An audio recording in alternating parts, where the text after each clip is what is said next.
Yep. Hey guys, this is Erin Chase from Digital CoLab, and I'm here with my Digital CoLab partners, Tony Anderson from The Happy Housewife. Wave, Tony. And Andrea Deckard from Savings Lifestyle, and we are here talking this evening with Jim Wang from MicroBlogger.com, and I'm going to kick it over to Tony, and then we'll just get right into it. All right, so we are really excited to have Jim tonight, and even more excited that he will be flying out to very warm and sunny San Diego in a couple of months to join us for the Digital CoLab event. He's going to be leading some labs and electives where we can talk about this in depth. But tonight we're going to talk about a few blogging tools that Jim has rounded up for us and share why you should be using them and why they're valuable for your site. So you want to just jump right in, Jim, and give us your first recommendation?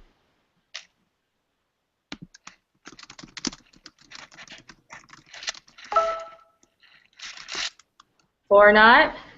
I think Jim's having technical difficulties. He had didn't somebody cut the cable in his neighborhood or something? So he's working from a MiFi connection. Yeah, he lost his internet earlier today, and we tested it, and it should be working, so we'll see. If not, I have his list. We can talk off of it.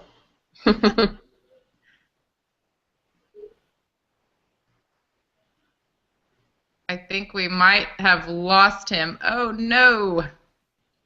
He looks very serious in his still picture, too. Yes, he does. So, well, welcome to the inaugural, right? This is our first time doing this live chat, so we appreciate everyone being gracious here. There's Jim. Okay, Jim, take it away. Or not. It's just a frozen head. Well, I know one of them is something that Erin is actually familiar with. So when Jim sent us the list, Erin got all excited because it's one that she found like a few weeks before. So we could probably talk about that one until he chimes in. Erin, do you want to mention the optimizer button thingy? The technical word for it. Yeah, the technical word. Right. So one of the things on Jim's list that I was really excited to see, and I sort of teased about in our Facebook room the other day, was a free resource for call to action buttons. And call to action buttons are not something that I see very often in blogs, and I think this is one of the things Jim was going to talk to, especially in the niche that we're in, you know, whether it's frugal lifestyle or coupon blogs or homeschool blogs. I think that one of the things that we do is we, you know, share with readers different resources that we come across. Whether it's affiliate related or not, I don't think it matters, but I think that call to action buttons can be really effective in driving readers where you want them to go. So buttonoptimizer.com is one of the tools that was on Jim's list. And basically, it's a free, if I can use it, anybody can use it, okay? I'm not techie and I'm not graphic design oriented at all, but I can, you know, pull colors from a hex, I can pull hex codes, I think hex codes, is that right?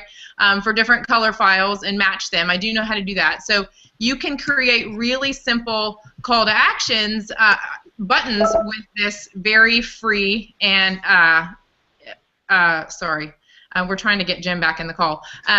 This resource. So if you just go to buttonoptimizer.com, you can change the text, you can add shadow, you can save it as a PNG file.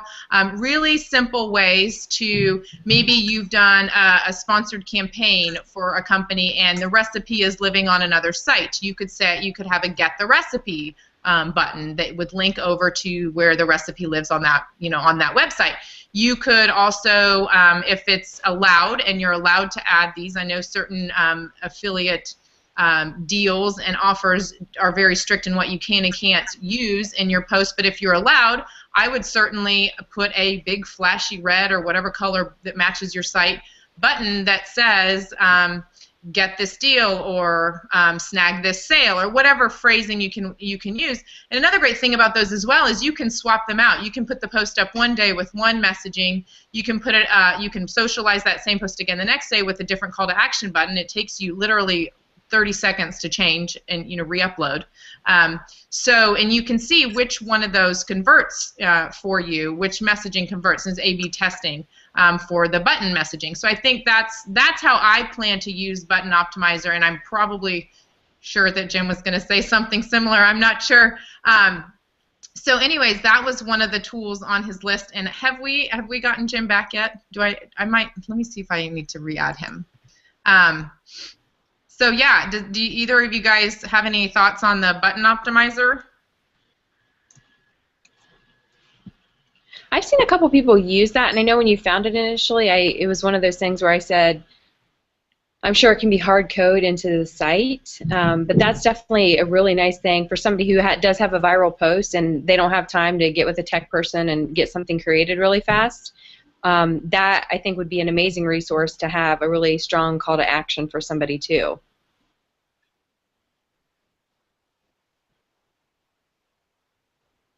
Right. I really think we might see these popping up more and more, just because it's something that is very user-friendly, something that is very simple and easy for a non-techie person, even like myself, to use. So I am planning on I'm hoping to see more of these, because I think one of the things that, bloggers don't always think of themselves as content marketers, but in a way we are.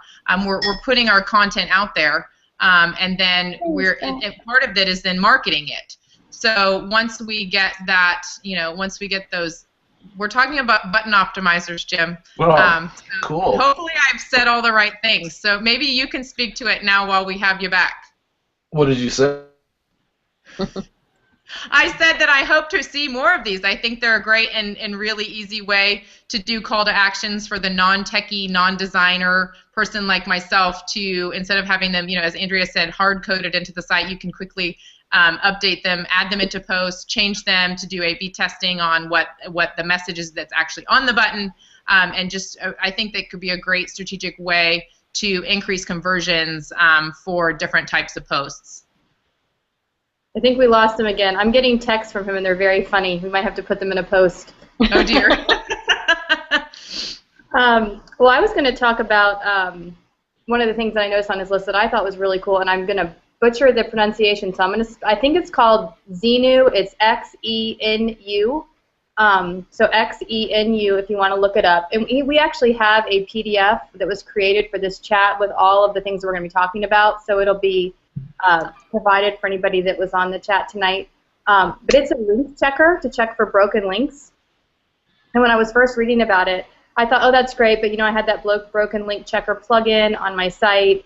But the problem is, and I think most of you guys are in the same boat, is that we just don't want a lot of plugins on our site if we don't have to have them. And there's plugins that my site has to have to run every day, and this is definitely not one of them. So this is broken link checker. So this is it's not a plugin. It's something that you go to Xenu.com and you plug in your URL, and it lists all the broken links in it. Now it's not as fancy as like broken link checker, so you actually have to copy and paste the link to get it, to go and then fix it on your site. It's a great way just to search your site and figure out, what links are broken, because no one wants anyone to go to their site and have a broken link. And so you want everybody that comes to your site to have a good experience, to not get there with a broken link and then leave. And a lot of times I've found with so much of the social sharing that sometimes links don't always get translated correctly. And you plug in your URL. Uh-oh. It lists all the broken links in it. Now it's not. I think we might have to kick Jim off. Anyway, so it's Xenu.com, and it's definitely, I would check it out if you don't want to add the broken link checker to your plugin to your website, or if it's too heavy of a load on your site. But that's definitely a resource that I found for Jim. That I found to be something that would be good and didn't use up site resources that I didn't need to use for something. Have you used that, Andrea? I haven't, no. I actually never used the broken link checker before, and I'm sure I have a ton of broken links because I heard so many people had major issues and it actually wiped out their site, so I was just entirely too afraid because, I don't want to break my site. But that's definitely not one I've ever considered using. There are a few others that he mentioned in there that are extremely cool. So when we go talk about a few of the other ones, if he can't join us, there are definitely a few that I'm going to consider looking into. I think a tool that we should probably talk about, even though it wasn't on Jim's list, and Andrew, you can probably talk best to this, and we promoted a lot in Digi, but the Gravity Forms. Yeah. You know, that's not necessarily a blogging tool that people haven't heard of, but I feel like people don't quite understand why they should pay. I think it's $99, $149. It's not cheap. It's a yearly fee, so you pay. You pay every year. But why, Andrew? Like, how do you use that, and why is it worth someone paying like $149?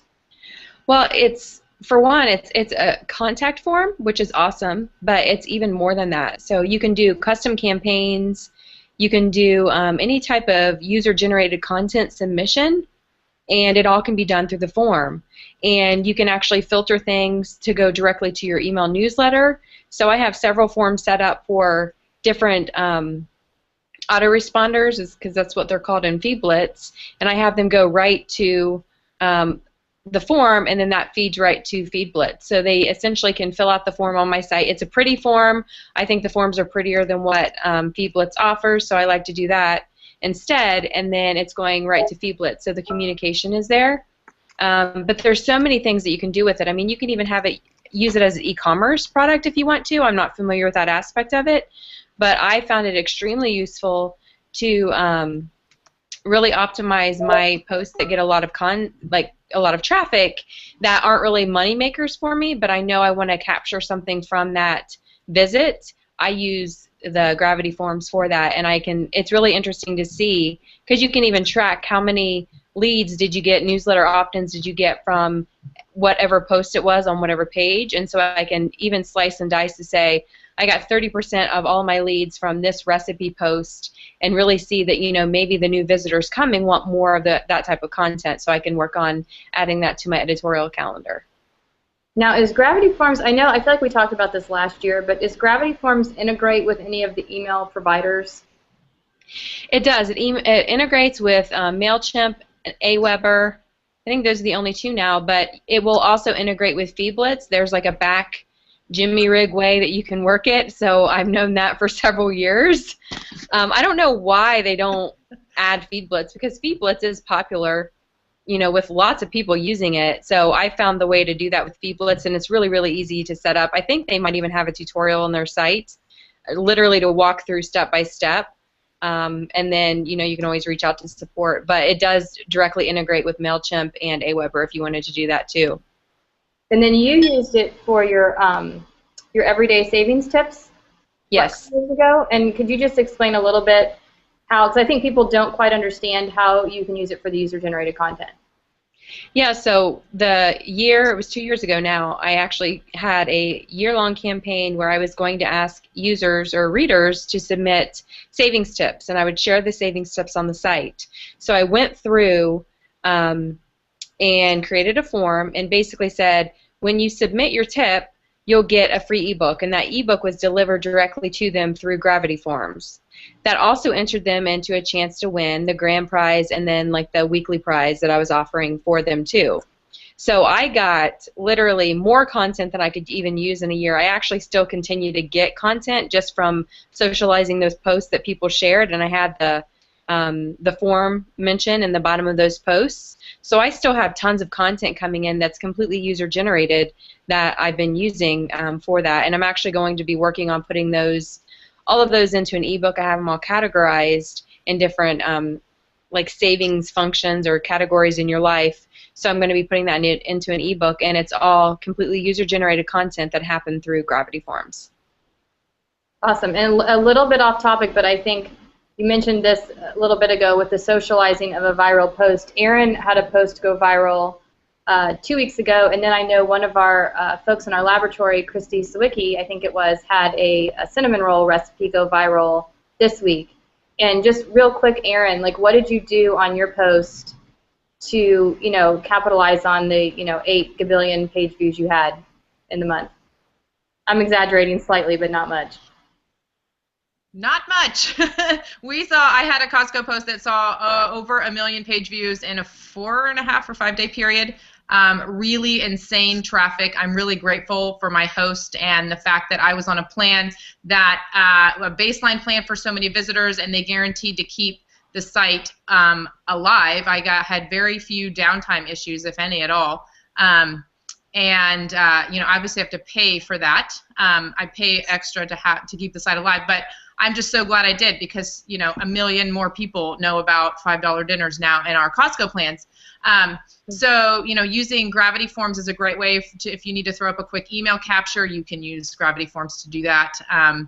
A couple other ways for optimizing viral posts. A couple things that we did, having a paid product on that post. I made the printables. I switched them from being free to paid. In large part to offset the new hosting costs, because we all know that January ad revenue is pretty much in the toilet. So my host fees were going to be more than the CPM that we were looking at that very early in the month. So that was one of the things. I think putting in Amazon links where you can, anything where we can. Anything that's affiliate, if there's a coupon, in the Costco case, we also have the Costco list for the Favado app, so we promoted that in there as well. Anything that organically makes sense in diversified revenue streams, I think is great for optimizing a highly trafficked post. And this doesn't just mean a viral post. I think if you identify your top few posts and do that, you could see an easy little burst in revenue that way. So I think that I covered most of what I did. I think too, you need to be careful not to overdo it. For me, I was trying to recoup hosting costs. And then we have traffic has plateaued at a much higher level than it did before, I think, as a result of that viral post. So just really be careful not to overdo it, and keep a really strong balance in connecting with your readers, but as well it is your business, so capitalizing and monetizing in diverse ways, I think, makes sense too. So, and one of the tools that Jim recommends, and I actually find this a little bit not controversial like Miley Cyrus, but controversial in the social tools world. It's called Social Locker, and I'm assuming it's something you install on your site. But what it does is it locks a post, and so when a reader will click on the URL, they're basically get like the white screen or the grayed out screen, and then it says, to view this post, like share this, Google+.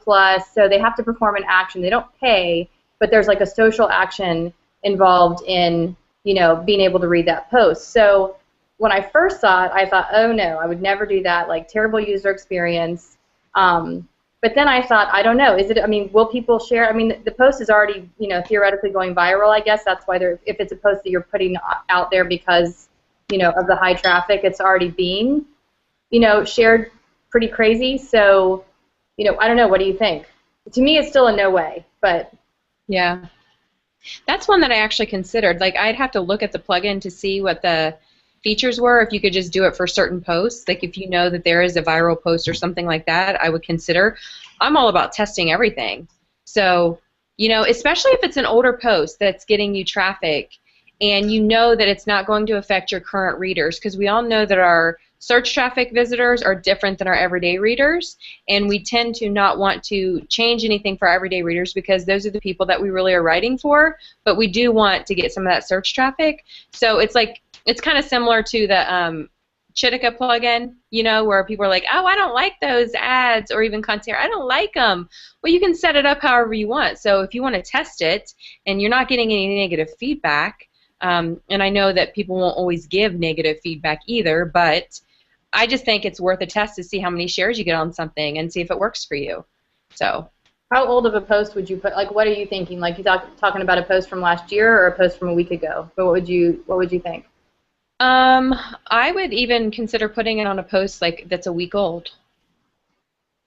That's how I had my Contera and Chitika plugin set up, a week old, because my readers that are subscribing are getting the fresh content in their email in the inbox, and then any content that I have really on the front page, which my design's changing soon anyway, but any of the content that I have on my home page will likely have fallen off, so it wouldn't necessarily be there. So it's not like they're going to be able to grab it or get to that to, you know, be asked to socialize something to see the rest of the content.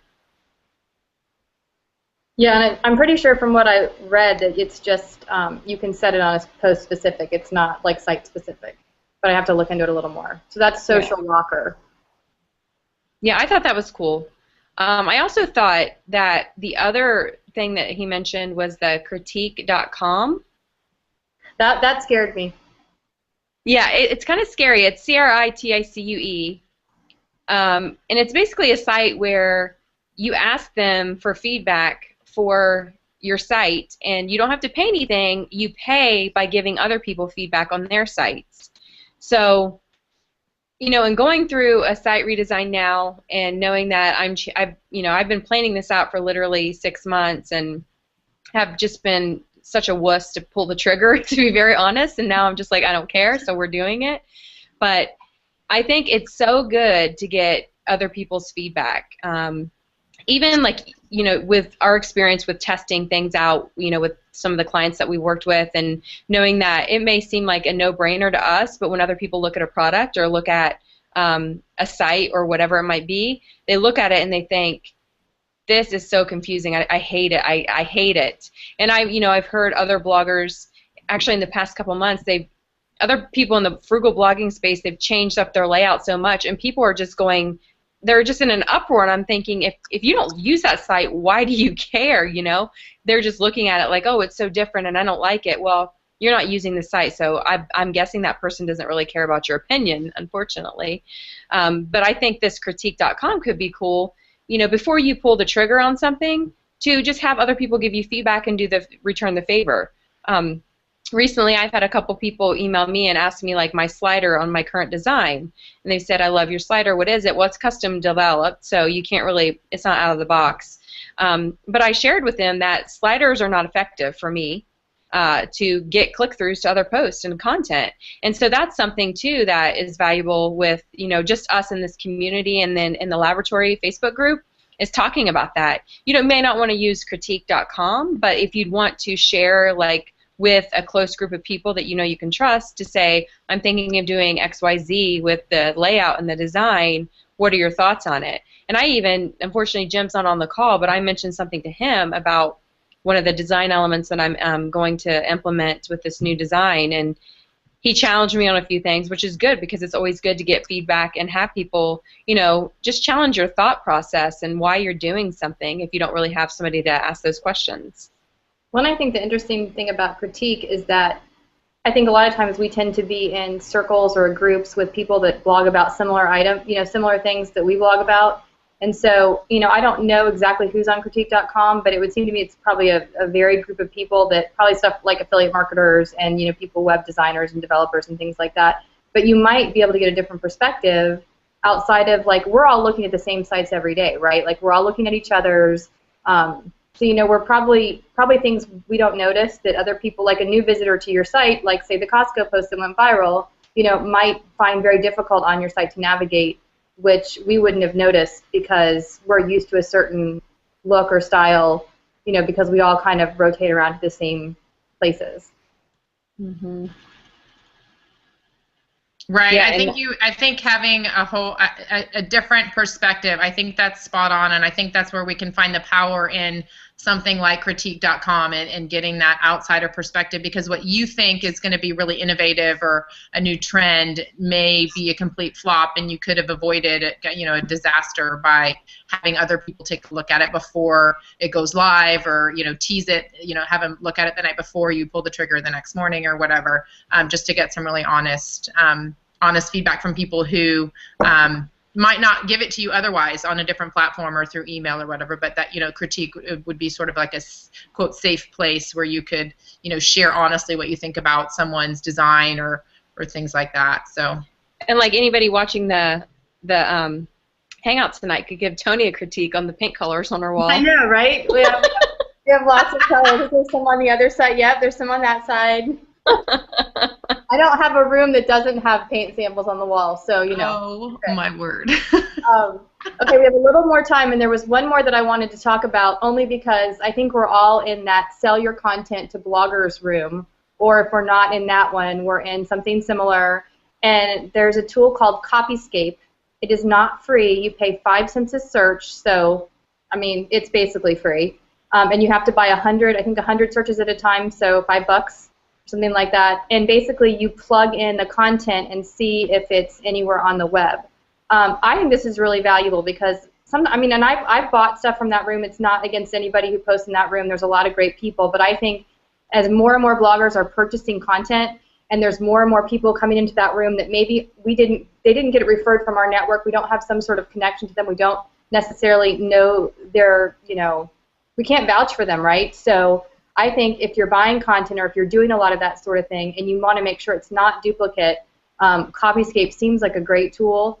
I mean, for 5 cents a search, it's probably worth it before you purchase, especially if you're doing a lot of purchasing of content. You don't want to come to find out in 2 years that you've purchased content from another site, or you get contacted by another site asking you to take down. I know there was a big, I think it was Veterans Day, where a lot of bloggers, and this wasn't, no one bought, I don't think anyone bought that content, but that was purely copied from another website, and it was a huge mess.